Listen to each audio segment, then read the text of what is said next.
Presiden ke-7 RI, Joko Widodo dinilai berpeluang diperiksa KPK terkait kasus korupsi kereta cepat WOS. Selaku pengambil kebijakan, Jokowi disebut harus bertanggung jawaban terkait membengkaknya utang kereta cepat yang kini mencapai 116 triliun rupiah. Utang proyek WOS dinilai bagai bom waktu dan menjadi beban yang membuat PT KAI dan konsorsium BUMN kewalahan menanggung kerugian. Proyek yang resmi beroperasi sejak 2 Oktober 2023 ini mengalami pembengkakan biaya, cost overrun, sebesar 1,2 miliar dolar AS atau sekitar 19,54 triliun rupiah dari biaya awal yang direncanakan 6,07 miliar dolar AS. Sehingga, total investasi proyek WOS mencapai 7,2 miliar dolar AS atau sekitar 116 triliun rupiah. Untuk membiayai investasi 7,2 miliar dolar AS pada proyek ini, 75% diantaranya didapat dari pinjaman China Development Bank.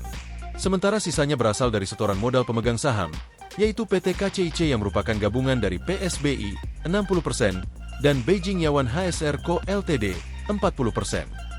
Joko Widodo potensi diperiksa soal isu dugaan korupsi atau markup dalam proyek kereta cepat Jakarta-Bandung atau WOS. Peneliti Pukat UGM, Zainur Rohman mengatakan, Jokowi harus diperiksa.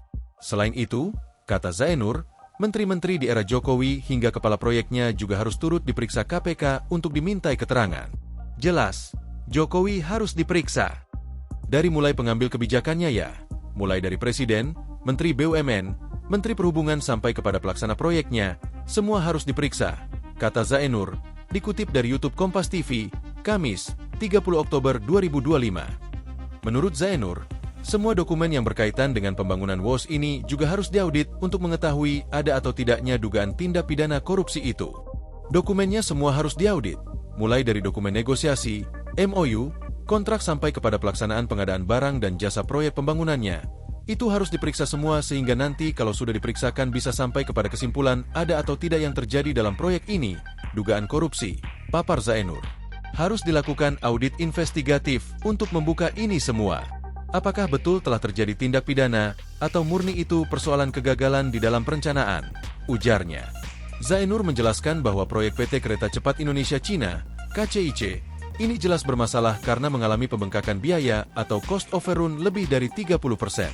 Selain itu, biaya operasionalnya juga sangat tinggi. Bahkan kini terlilit utang yang sangat banyak hingga harus dicicil sampai 40-60 tahun ke depan. Bahwa proyek KCIC ini mengandung masalah jelas terjadi overrun lebih dari 30%.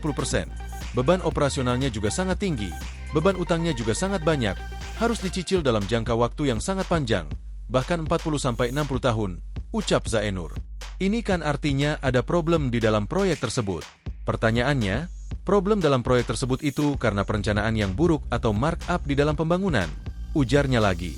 Untuk mengetahui semua itu, kata Zainur, maka perlu diadakannya audit agar sampai pada kesimpulan apakah ada korupsi dalam proyek WOS ini. Nah, untuk sampai pada jawaban itu membutuhkan audit. Kita tidak bisa ngarang menjawab gitu ya. Baik mengatakan ada atau tidak ada. Itu baiknya tunggu dulu, dilakukan audit terlebih dahulu.